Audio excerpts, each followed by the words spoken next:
All right, get ready because today we're diving deep into the world of vintage toys. Oh, this is going to be good. We're going to be uncovering some real hidden gems in this YouTube video on the Dollbase channel.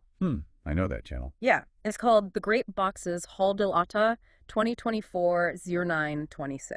Okay, I've seen that one. It's basically unboxing on an epic scale. Sounds right up our alley. Every single item is like whispering stories of playtime past. I love that. What really gets me is just the sheer volume of stuff. I am right. This isn't just a collection, it's like an avalanche of toys and accessories. Boxes and boxes stacked to the ceiling. Like excavating a playroom frozen in time. That's a great way to put it. You can really feel the collector's passion. Definitely. It's like stepping into their own personal museum of memories. Let's talk about some of the themes we see. Okay, yeah, Action figures seem to be the main attraction, right? for sure. Big Jim is definitely the star of the show here. I was a huge Big Jim fan. There's some Action Man too, and even a Star Trek belt thrown in there. Oh, wow. It's amazing to see Big Jim take center stage like this. Well, he was super popular, especially in Europe, Yeah. while America had G.I. Joe, Right. with that military focus. Yeah. Big Jim, he was different. Yeah. Big Jim was all about athleticism and adventure, Yeah, that makes sense. I think that resonated with a lot more people. Yeah, like the adventurer next door. Exactly. Not necessarily a soldier. Right. Speaking of adventures, though, Okay. there's a whole section here dedicated to the Wild West, Love it. specifically Long Ranger and Tonto gear. No way. We're talking rifles, holsters, Wow. even Silver the Horse's saddlebags. You can almost hear that theme music. I know, right? Westerns were such a huge part of pop culture back then. Yeah. They had that blend of action and morality, wide open spaces. Yeah. It's no surprise that kids wanted to play those stories out with their toys. For sure. It's like holding a piece of history in your hands. Definitely. Okay, but it's not all cowboys and Indians here. Oh, what else is there? There's a pretty strong military presence, too. Interesting. Almost like a reflection of how toys kind of mirror what's happening in the real world. Yeah, that's a good point. Toys often reflect those real-world events. Absolute. We see everything from what looks like a Civil War-era cavalry uniform to a very modern M16 rifle. It's like they're processing the world around them through play, I think you're right. even the tough stuff. Yeah, like they're playing out those narratives, Cool. whether it's historical conflicts or current events. Okay, but hold on, because things take a really fun turn here. Okay, I like fun. We get into some unexpected stuff. Like what? Mixed in with all the action figures and weapons, we find a dolphin-shaped raft, Uh-huh. a vintage Barbie hair salon that actually works, Wow, seriously. and even some handmade gingerbread ornaments. That's so cool. It's like suddenly stumbling into a flea market within this collection. It really is. It's amazing. I think it's those little personal touches that really make this collection unique. You're right. You get a glimpse of the trends of the time, but also the collector's own personality, Yeah, totally. their own passions. Exactly. It reminds us that collecting is all about that personal connection Yeah, as much as it is about the objects themselves. totally agree. It becomes a story not just about the toys, but about the person who loved them. Yeah. Okay, but among this mountain of treasures, Okay. a few items really stood out to me. I bet. First up, there's this mystery gun belt. Oh. It just says "Made in Hong Kong" on it. And there's no indication of who it belongs to at all. What do you think that means? I have no idea. Could it be a clue to a lost toy line? Maybe. Or some custom creation? It's definitely intriguing. It's like a whole backstory just waiting to be uncovered. Yeah. Maybe it was intended for a figure that never made it to market? Or maybe a collector crafted it for a custom set? It's like a little mystery within this grand unboxing. It's like this gun belt is whispering, Oh, what it's saying. "Find my story." I love that. And then there's this broken S.H. Hans weapon Okay. from the Big Jim Call M series. Does that ring a bell? Maybe. Remind me. So that's a piece from the Secret Mission line, Oh, which was all about, espionage, Right. undercover operations, that sort of thing. Right, great. The S.H. Hans weapon itself was actually a pretty unique piece. Was it? Like a grappling hook kind of thing. What? Yeah, with a retractable cord. No way. That's amazing. It was cool. A grappling hook. So Big Jim wasn't just scaling mountains. Nope. He was scaling buildings, swinging across rooftops. Exactly. The Secret Mission line was all about that, Yeah. adding that intrigue and gadgetry to Big Jim's adventures. Yeah, it makes sense. Tapped into that fascination with spies and secret agents. That was big back then. It really makes you realize how much thought and creativity went into these seemingly simple toys. Oh, for sure. They weren't just static figures. They were characters with backstories, with tools for these elaborate adventures. Totally. And that broken piece, Yeah. even though it's damaged, it gives us this fascinating window into that world of play. It's a good reminder that even incomplete items can hold valuable stories. I like that. Speaking of valuable items, Oh, yeah. the host finds something quite unexpected. What is it? A rare lead for a coffee pot. What? White lead for a coffee pot. I've never even heard of that. They even say it's the first one they've ever seen. Wow. So why is a coffee pot lead so rare? And what set did it belong to? Well, it's often the mundane items that become rare. Okay. Simply because they weren't seen as important at the time. Makes sense. Like a coffee pot lead. Yeah. To a kid, that might have seemed insignificant.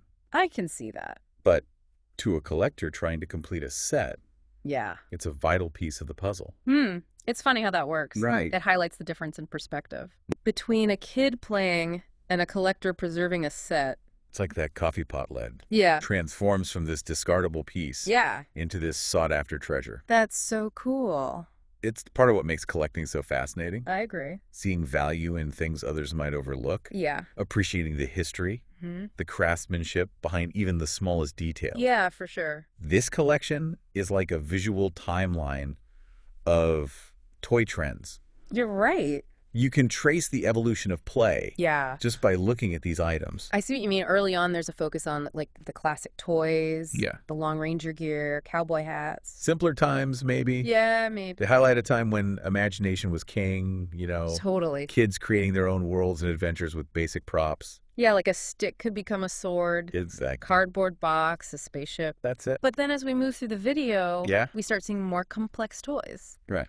Action figures with all the detailed accessories, the vehicles, play sets. That's that amazing Barbie hair salon. Exactly. Was that a sign of the times changing, do you think? Absolutely. Media and technology. Okay. They started to really influence toy design. Yeah. Action figures got more intricate, often tied to movies and TV shows. Play sets provided a more structured play experience. It makes you wonder, how different is play today compared to, like, 50 years ago? Interesting question. Do kids today still have that same sense of, like, open-ended imagination? Or are they more directed by the toys themselves? That's a great question. With video games and all the digital entertainment, there's definitely been a shift. Yeah. But I believe that core desire to imagine, to create, to tell stories, that's timeless. I agree. It just takes different forms now. I love that the urge to play is universal. I think so. No matter the generation or the tools. That's right. Okay, back to this treasure trove. Remember that mystery gun belt we were talking about? Of course. Well, right next to it, the host finds a Star Trek belt. Oh, cool. Complete with a communicator. Awesome. But here's the thing. The communicator's missing its gun. Really? Could it be that our mystery gun belt was meant for this Star Trek figure? It's definitely possible. Right. Collectors mix and match to complete sets. Yeah. Sometimes create custom figures. Yeah. Maybe the gun belt was from a different toy line. Similar style, you know? Yeah. Or perhaps it was a one-of-a-kind piece. Ooh. Made to complement that Star Trek communicator. The plot thickens. I know, right? It's like a puzzle. It really is. Speaking of things that spark the imagination, Okay. there's that smoking or dynamite prop. Oh, yeah. It's such a simple object, but so much potential for play. I know, right? Simple props like that. Yeah. They're the unsung heroes of imaginative play. They don't have flashing lights or sounds, but they let kids fill in the blanks with their own creativity. I agree. That dynamite stick could be anything. Exactly. A daring escape, an explosion. Whatever they can dream up. It's amazing how something so small can unlock such big adventures. It is, isn't it? Makes me think of that rare coffee pot lead. Yeah. Can't get over how something seemingly insignificant can become a collector's treasure. Well, it shows how context changes everything. That's true. For a child, that lead was probably nothing. Yeah. Just something to lose. Right. But for a collector, it's a vital piece. Exactly. It's those tiny details that separate a casual collector from a real enthusiast. Seeing all these toys is making me nostalgic, you know? I had my fair share of action figures and play sets. What about you? What were some of your favorites growing up? I was always drawn to building toys. Oh, cool. Legos, construction sets, Yeah. anything that let me create, experiment. Mm. There's just something so satisfying about transforming a pile of pieces into something new. That's so interesting. I can see how that connects to what you do now. So? You know, constantly piecing together information, insights. It's like you've been building with ideas your whole life. I like that. Okay, one more item. Okay, shoot. Remember that broken S.H. Hans weapon? Yeah. The Big Jim secret mission line? You mentioned it was a grappling hook? It was. What else can you tell us about it? Well, the S.H. Hans weapon Yeah. was part of a set called Call M, Okay. all about espionage, secret missions. Right. It had this spring-loaded hook Cool. Huh? and a retractable cord. So cool. Big Jim could use it to scale walls, Wow. swing across gaps like a real secret agent. So Big Jim was basically James Bond. Basically. That's amazing. It is, right. No wonder that piece was so sought after. Even broken, it's a cool find.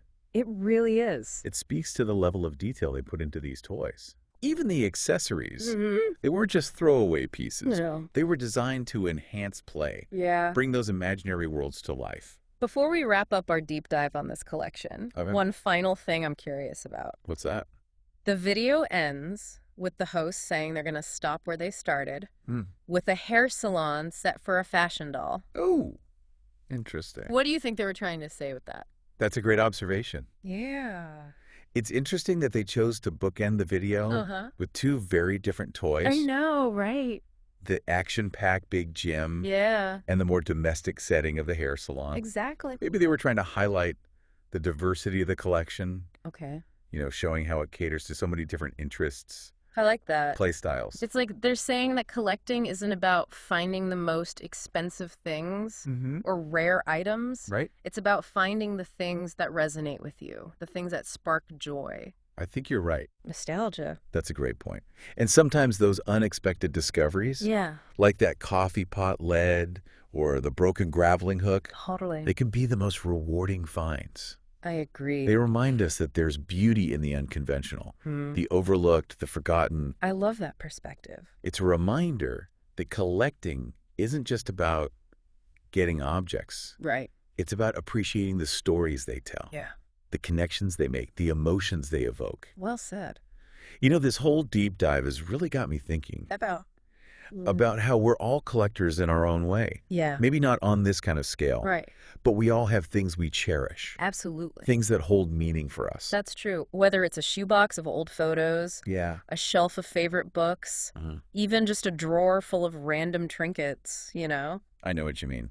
Those objects tell a story about who we are They do. and where we've been. It's like little pieces of our personal histories. Exactly. And just like with this toy collection, Yeah. the value isn't always like monetary. Right. It's about the memories they evoke, the emotions they stir up, the Absolutely. connections they represent. Like a chipped teacup from your grandmother, Yeah. a concert ticket stub from your teenage years. I've got a bunch of those. Those things hold a value you can't measure. You can't put a price on it.